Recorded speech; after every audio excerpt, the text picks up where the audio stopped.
and you should really stay tuned for what's next.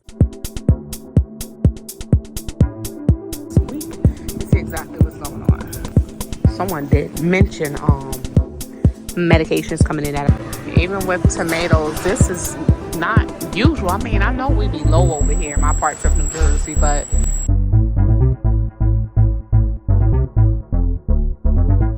hey family, welcome back to another video. Happy Saturday. Oh my god, this week really flew. We're gonna jump right into today's video.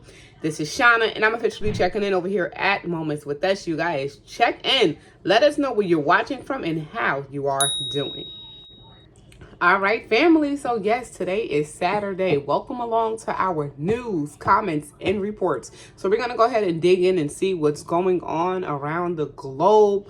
What to expect in the, I guess, next upcoming week. I think we got some changes happening.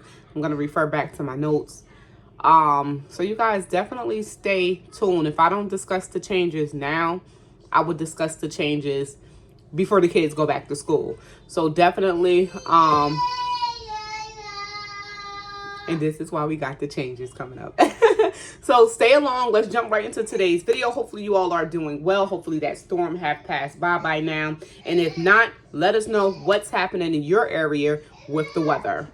All right, family. Hopefully you all are doing well. So that storm definitely passed through a few states, knocking out powers and definitely some flooding going on. I did see a few of you did check in. It was one person in specific who did mention that their power have been out for 36 hours, if I'm not mistaken, and they just went shopping, or they had a fridge full of food, which is now no good. And you know what? I am so sorry to hear that. Guys, if you're not into or don't have the money to get a like full size generator, I know those things can be expensive, right?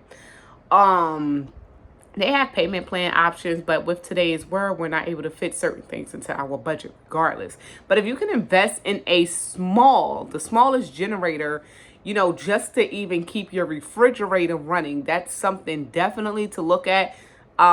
Because the weather in general is changing. Something's going on with the weather, you know, and we need to really be prepared. So when it comes down to having food in the refrigerator, me personally, I try not to keep too much in my refrigerator just because anything can happen at any time. And even with power out, how long can that generator stay running? Unless you know, invest in a solar generator, you know, but with no sun out and stuff like that, what's going to happen? But unless you can invest in a solar one, there are so many options that's out here on the market. It's about if you can afford it. One thing that I do recommend, like if you do have a deep freezer, keep some water bottles, you know, frozen water bottles in that deep freezer. This way, if you do have items in your refrigerator or your freezer or whatever, it will still stay cold for a while, you know, before it goes bad. So hopefully you don't lose power more than that 24 or 48 hour period. Then it would be a problem.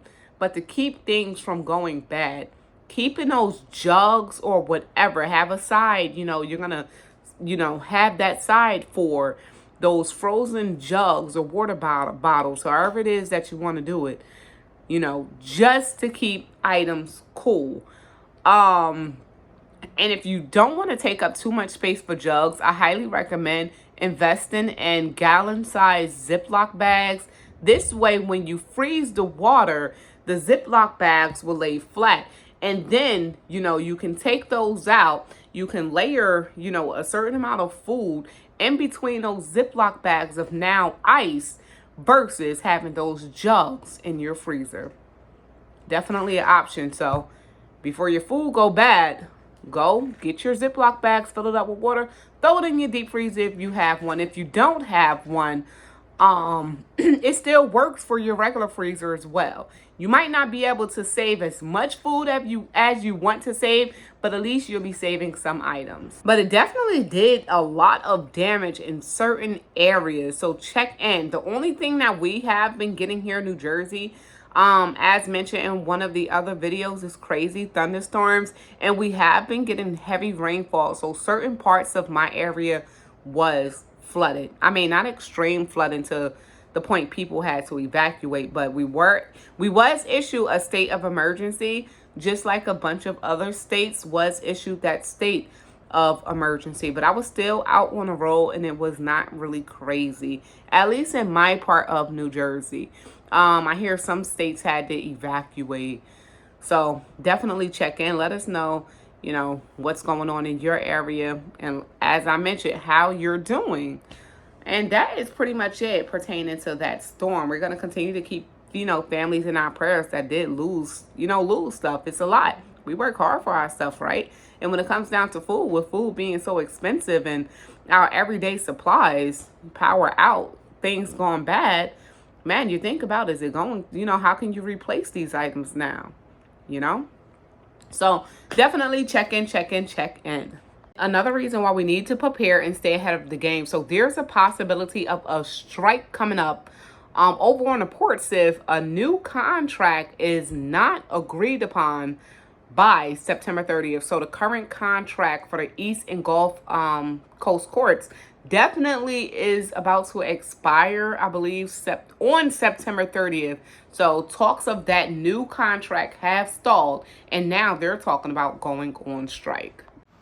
So the U.S. container ports face record cargo surge ahead of possible port strike. So what's happening right now, they're trying to expedite some shipping just in case there is a strike. Meaning, guess what? Workers are not going to work. They're going to step down. They're going to be on strike until they can agree, to a contract, basically, and meet in the middle.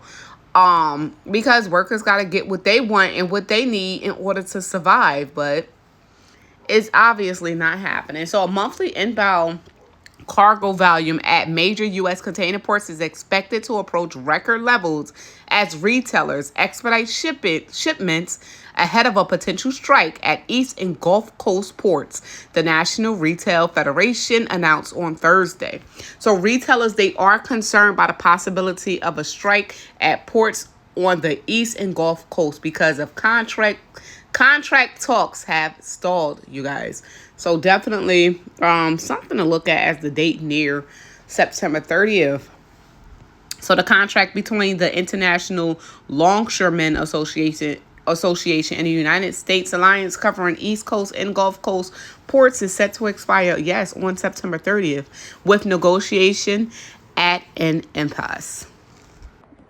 So they're hoping that they can meet somewhere in the middle before September 30th because retailers and the economy cannot afford another prolonged strike. So keep an eye out on that. Definitely, this lets you know, continue to stock up because guess what? We don't know what's really going to happen, right?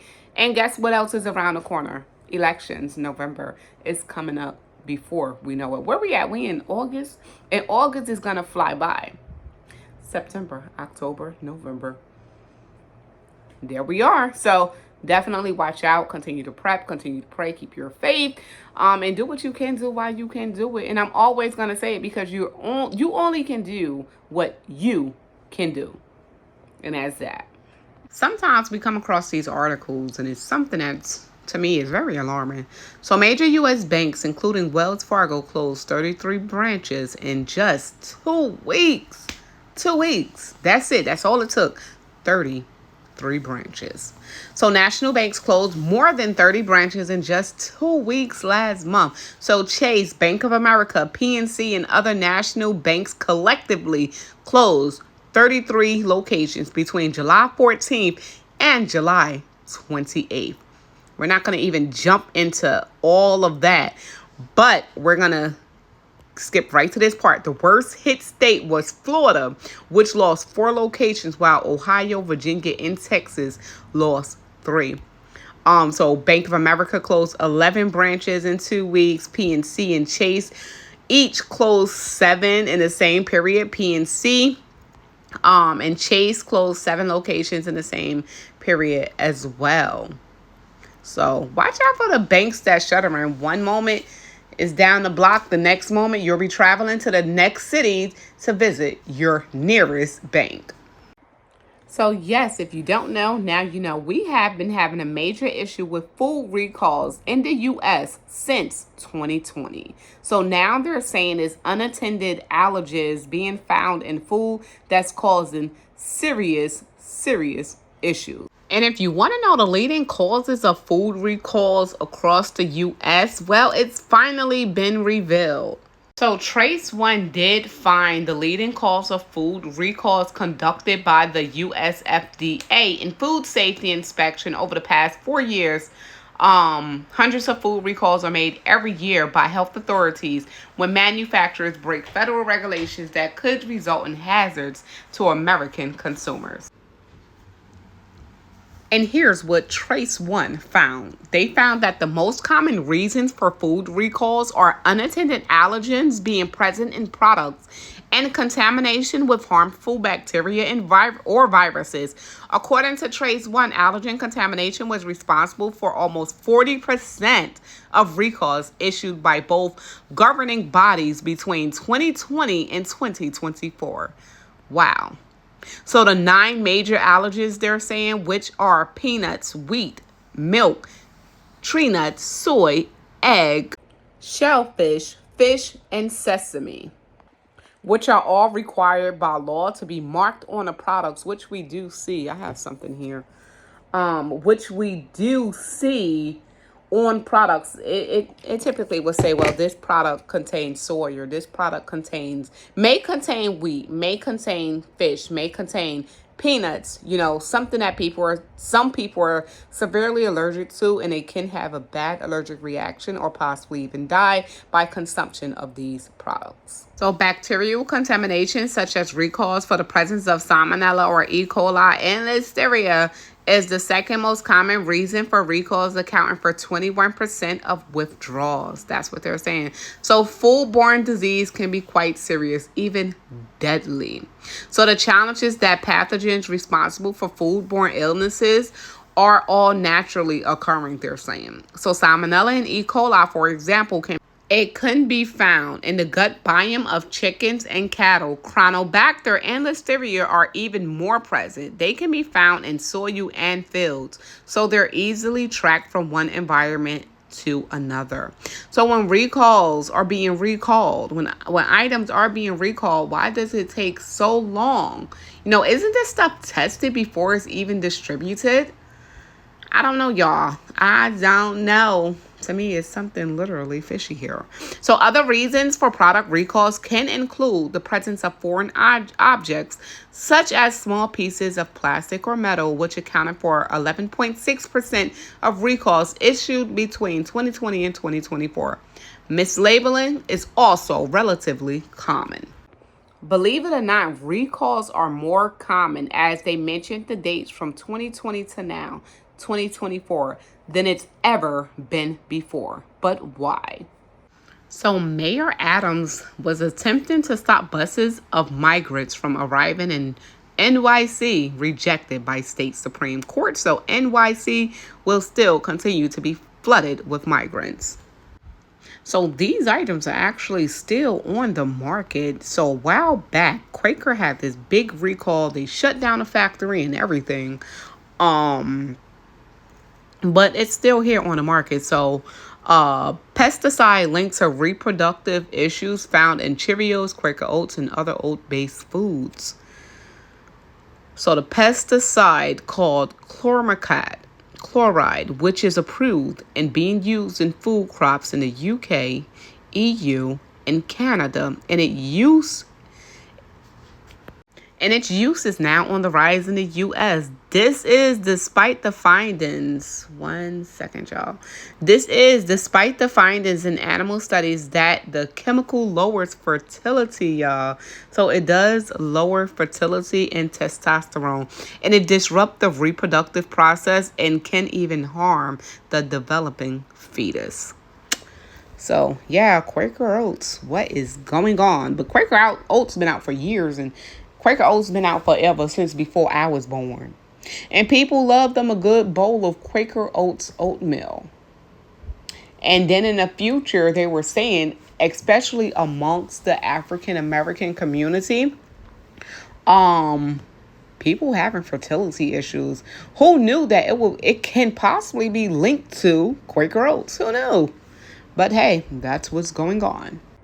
So the next time you're ready to purchase some Quaker Oats, and you plan on having children in the future, it's a possibility that your chances could be hurt if you consume a bowl of Quaker Oats oatmeal. Isn't that something? Or if you're giving even your children Quaker Oats, the possibility in the future of them not being able to have children. Isn't that something? So just think about it the next time you pick up some Quaker Oats.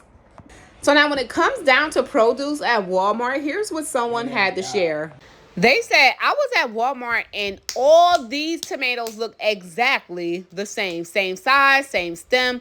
They were very shiny and felt like a ton of wax on them. I got a weird feeling when I touched them. So they just got a whole weird feeling from touching the tomatoes. That's crazy. And then when it comes down to some blocks of cheese, I can't believe they have alarms on the blocks of cheese. It says these blocks of cheese are more secure than our borders. Oh my God. And then when it comes out to buying out, buying food on the go, French fries at $1, not reality anymore. A fruit cup costs $5.99. The issue is with this here. The cup of fruit, you're actually paying because it's diced up. You can actually buy the fruit for under $10 and make several cups of these, fruit cups yourself. Have a lot to last you. So to me personally, yes, it is cheaper maybe to get them fries, but if you get all the fruit and cut it up yourself, you can get more for your buck. Someone said no food is safe to eat at Walmart, Kroger, Safeway, Albertsons, Publix, H-E-B, and etc. They are all under deep state ownership. Shop local and eat organic. At the end of the day, you got to do what you have to do and what you can afford to do. And then the difference between the UK and the US. So in the UK, someone said it's fairly cheap to buy fruit and vegetables. If you want to cook a meal, though, then fast food is more affordable because the cost of their electricity. So it's all about, comparing. If you have to use your electricity plus buy the groceries, it all adds up, right? But nowadays, in reality, it costs just about the same to buy out versus cook at home. But the main difference is what a lot of people aren't looking at is the quantity. So you're going to get much more food from those ingredients versus buying that one meal for like, 12 to 17 bucks for one meal. 17 bucks you can cook for a whole family. That 17 bucks that you're going to spend in a restaurant is only one meal for yourself. So just pay attention to that difference as well, because it's all about stretching that buck. And to end this video off, if you're looking for some more natural cleaning supplies here, you can make that stretch as well if you have these simple ingredients at home. So for the all-purpose cleaner, all you need is some vinegar plus some water plus some baking soda and some dish soap. Glass cleaner is vinegar and water. Dishwasher cleaner is vinegar and baking soda. Hardwood floor cleaners, vinegar, water, and any essential oil. So definitely, if you have any more tips and easy recipes for things around the house, definitely drop it down in the comments down below, because the comments is for sharing and caring and raising awareness. And that's pretty much it for today's video. Hopefully you all enjoy the rest of the weekend. We're leaving this right here where it's at. If you are new and you picked up something from today's video, all you have to do is subscribe to become part of the family. Turn your notification bell on so you will not miss an upload. And until next time, this is Shauna, and I'm officially checking out from Moments with Us. Make sure you all stay prepped, stay blessed, stay safe, and most of all, remain beautiful queens and kings. Peace out.